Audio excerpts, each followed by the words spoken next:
Hey kids, it's story time.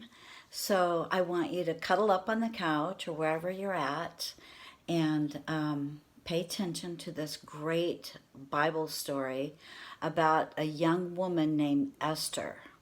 She's one of my favorites, and I hope that you enjoy our time together. I wish I could sit there on the couch with you and read the story to you, but this will have to do for now. All right, here we go. This is the adventures of Rooney Cruz. See, this is Rooney, and this is Esther right here. And I want you to know that Esther was a real young woman. She's a real girl, and her story is in the Bible. So what I'm going to read is very, very important to learn. This is your superhero journey, and it begins right now. Pass it. Hey, I'm open. Hello. Rooney watched her teammates from the sidelines. She liked Saturday soccer, even though she didn't get to play very often. It was still fun to wear that icy blue uniform and be outside in the warm, shining sun. Please, God, help us do our best today, and it would be really awesome if anyone other than Amanda got to touch the ball.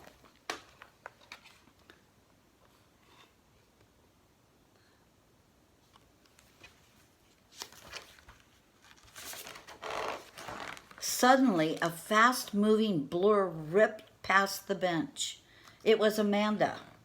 The other girls on the field called for the ball, but Amanda either couldn't hear them or wasn't listening.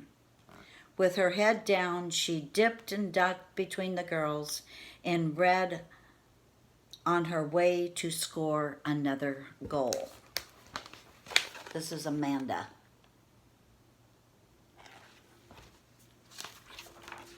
Rooney turned to her friend Daniela. How many is that today? Danny shrugged. Man, I don't know. I lost count. Rooney shook her head. Every time Amanda got the ball, she would race down to the other end and try to score. Nobody else had a chance to do anything to help. I've tried to talk to her a few times, Danny said. She's a great player, but it's like all she cares about is herself. Maybe Coach can do something, Rooney said, as she watched him on the sideline. Hey, Coach, Amanda is, Rooney started to say.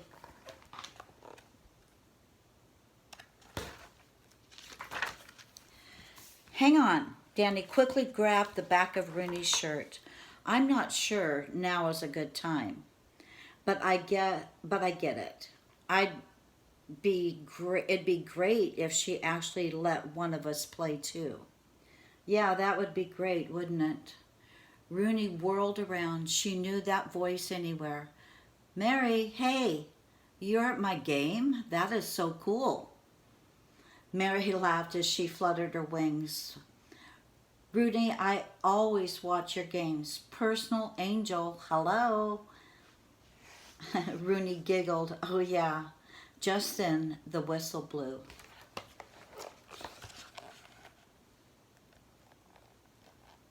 See Mary right there? Her personal angel. Oh, hug, that's it. Rooney and Danny looked at each other. It's over. The referee waved and the teams cleared the field. The girls turned around to find their water bottles. Mary zipped into the side pocket of Rooney's soccer bag. Ladies, Rooney heard their coach's strong voice, pack it up and let's meet in our usual spot. Mary poked her angel head out the side of Rooney's zipper pocket. I'm going to hang around for a minute. I'd like to sit in on this one. See, there she is in her soccer bag.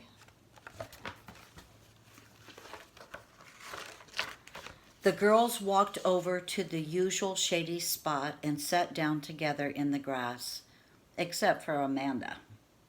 Ladies, another great win today. You all. Thanks, Coach, Amanda interrupted. She turned to the team. Another great game. I know I'll make all-stars for sure. Then she kneeled down and whispered in the ear of another girl. Did he hear that? Rooney looked up.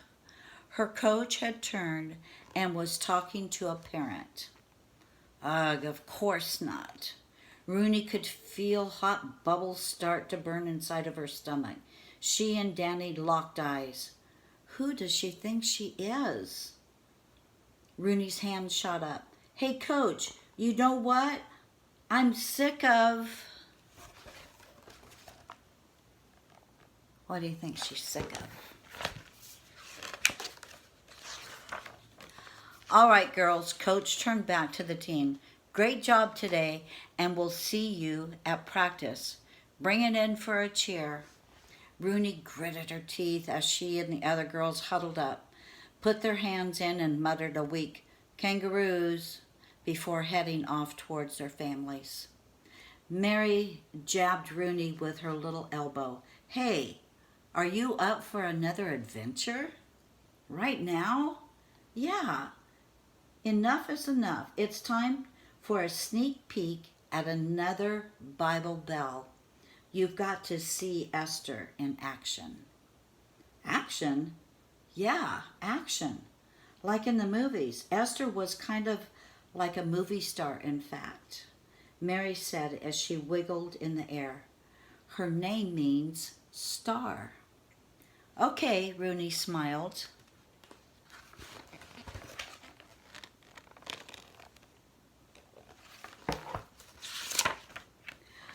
Let's do this. Mary held out her hand. Can I borrow your water bottle?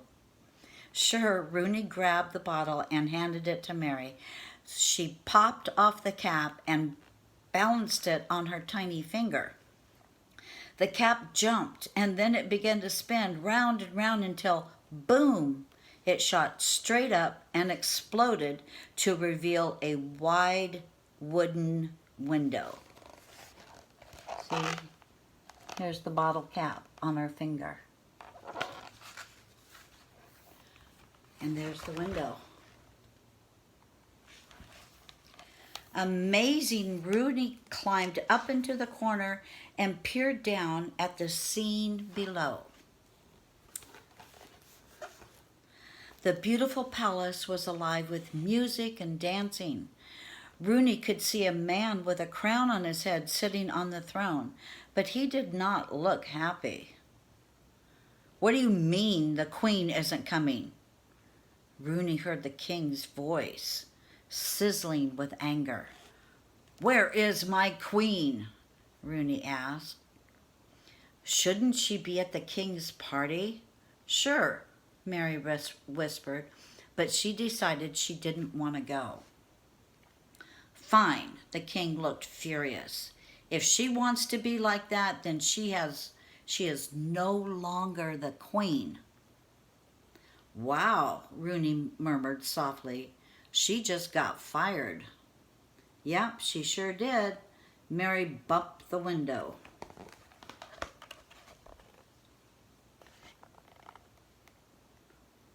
See, there's the king. He's all mad because the queen didn't show up to his party. The window bounced and Rooney saw two people walking slowly toward the enormous gates of the palace. Wait, Rooney said, is that Esther? She does kind of remind me of a movie star. Mary, is she the new queen? Mary nodded. Her cousin, Mordecai, is taking her inside. She was chosen out of 1,000 others to be queen. And Mary giggled. You're about to find out why. I love you, my cousin, Rooney heard Esther say. Thank you for being with me. Don't worry, my dear. Mordecai hugged her. No matter where you are loved and protected. Here's Esther and Mordecai.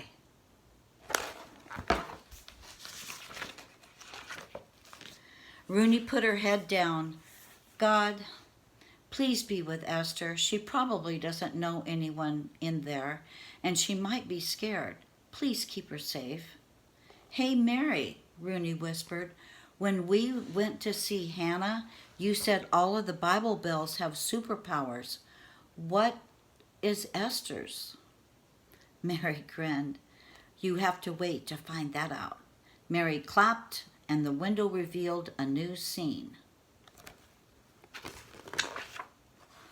Crowds of people were crouched low as a man walked through the king's gate. But Esther's cousin Mordecai was on his feet. Who is that? Rooney asked. That's Haman, Mary explained. He's the king's second in command. Why would I bow down to Haman? Rooney heard Mordecai say to himself. I don't worship him, so I will now not bow to this man. Uh-oh. Rooney looked at Mary. I have a bad feeling about this. Haman flew into a rage. Look at Mordecai. If he will not bow down to me, he is my enemy. I will have the king write a royal decree to destroy him and all of his people. No, Rooney tried to jump through the window, but before she could, the scene was gone. So, here's Mordecai, and here is Haman. He's a mean, mean man. Now Rooney could see Mordecai. He was crying. He had ripped his clothes, and Esther was trying to comfort him. Esther, please, Mordecai begged. We're in trouble, all of us, even you. You have to talk to the king. You have to tell him to save our people. How? Esther asked. How can I talk to him? I'm not allowed to go see the king unless he calls for me. If I try to speak to him without being summoned, it might make him angry. I'm not even sure what to say.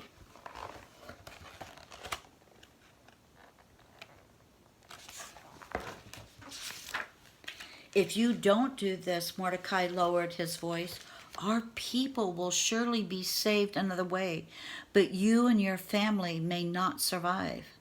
Mordecai kneeled down next to his cousin.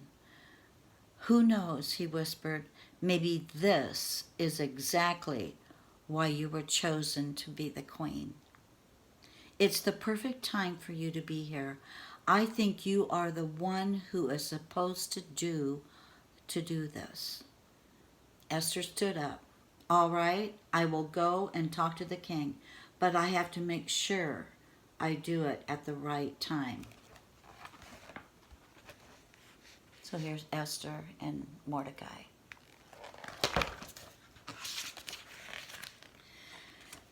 Mary, Rooney was confused. How is she supposed to know when is the right time to talk to the king? Well, Esther knows what she needs to do, Mary explained, but she decides to pray about what she's going to say and when she should approach the queen. She does this for 3 days. She waits 3 days? That must have seemed like forever. Mary nodded in agreement. On the 3rd day, she asked the king to come to a feast that she has prepared. A feast is like a big party. Here's Esther praying for 3 days. Rooney peered down through the window again. She could see Esther standing before the king. Haman was there too. Mary, what's happening? Why is Haman at Esther's feast? It's okay, Rooney, Mary said. Esther invited him too. Queen Esther, the king gently held the queen's hand. What is your request? I will give you anything, even up to half my kingdom.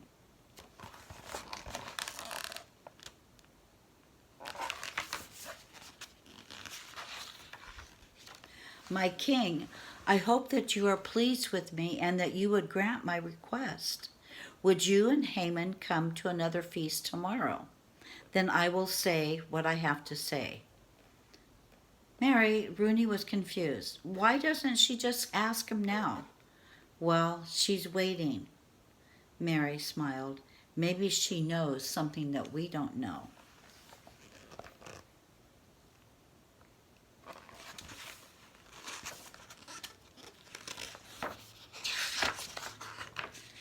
The window shook and suddenly Rooney saw Esther, the king, and Haman at the second feast. Rooney saw Esther close her eyes, bow her head. I know now that this is the right time, Rooney heard Esther whispering to herself. Esther lifted her head and turned towards the king. My king, I hope that I have found favor with you. This is what I need to ask of you. My people are in danger.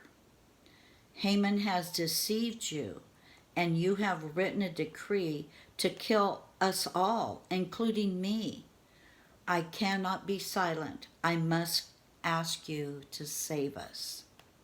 The king was furious. Haman, what have you done?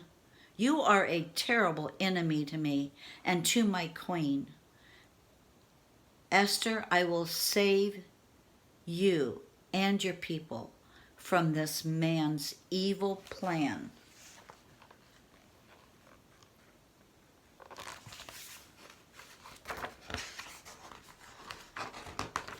Yes! Rooney jumped into the air.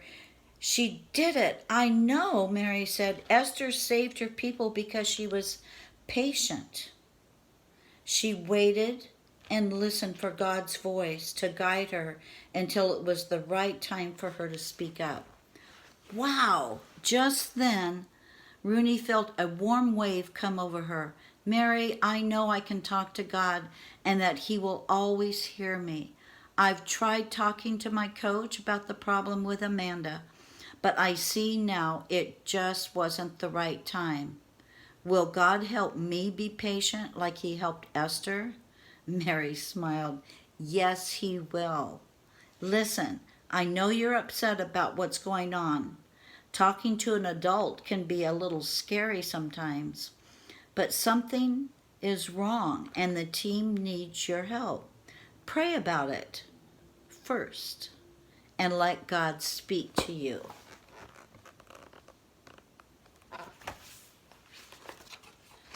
But Mary, how will I know what to do? Remember, Mary patted Rooney's hand.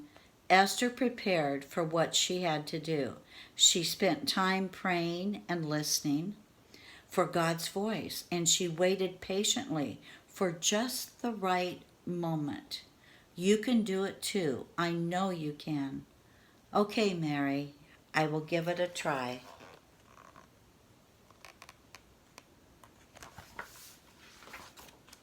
Rooney sat down gently, bowed her head. I love this. Dear God, I know I need to talk to my coach, even though I'm scared. I trust that you're guiding me, and I know you will protect me. Please talk to me. I'm listening for you. Tell me the words you want me to say. Please help me be brave. I want to be respectful and kind to my coach. Please help me know the right time to talk to him. I want to show him I care about all of my teammates, even Amanda. Rooney looked across the field. She saw her coach sitting under a tree alone, writing something on his clipboard. Mary, Rooney said, I think now might be the good time. You got this. Rooney walked toward her coach, praying all the way. So here's Rooney. She's praying, and then she sees her coach all by himself under the tree. After several minutes, Rooney came back over to Mary. So Mary said gently, how'd it go? I told him that I love being on the team and that I'm feeling a little sad about some of the things Amanda said earlier. I want all of us to work together and to be kind to each other. So I asked him if he could help us do that a little better. See, Mary nudged her, grinning. You did it. It wasn't so hard. Remember, God is always with you, and He will always help you. He can hear your voice, and you can hear His voice too. All you have to do is pray and listen for Him. He will tell you what to do and when to do it. Just stay faithful and be ready for Him to lead you. Wait to wait. You know what happens now. Mary spun her hands around, and the bright shining bell appeared, and the bell glowed brightly, reflecting the light from the afternoon sun. Whoa! Mary held out her hands. Rooney, this is the bell of patience. I will help you remember the power you have to wait and trust God's timing. He promises that He will give you the direction you need. Keep listening for Him.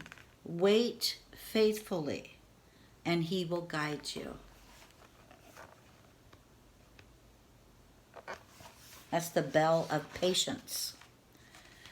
Rooney jumped up. 2 bells, prayer and patience. I'm a real superhero, just like Hannah and Esther. I can't believe it. Thanks, Mary. No problem.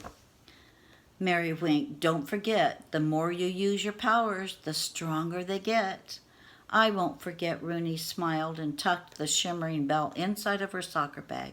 She ran over to Danny, her stomach dancing with tiny pings of excitement. She had a feeling that something big was about to happen. And here's our the verse. In Psalms 135, I wait for the Lord. My whole being waits, and in His word I put my hope. I love you, kids, and I hope you have a blessed day. And I'll do another story next week. All right. Love you. Bye.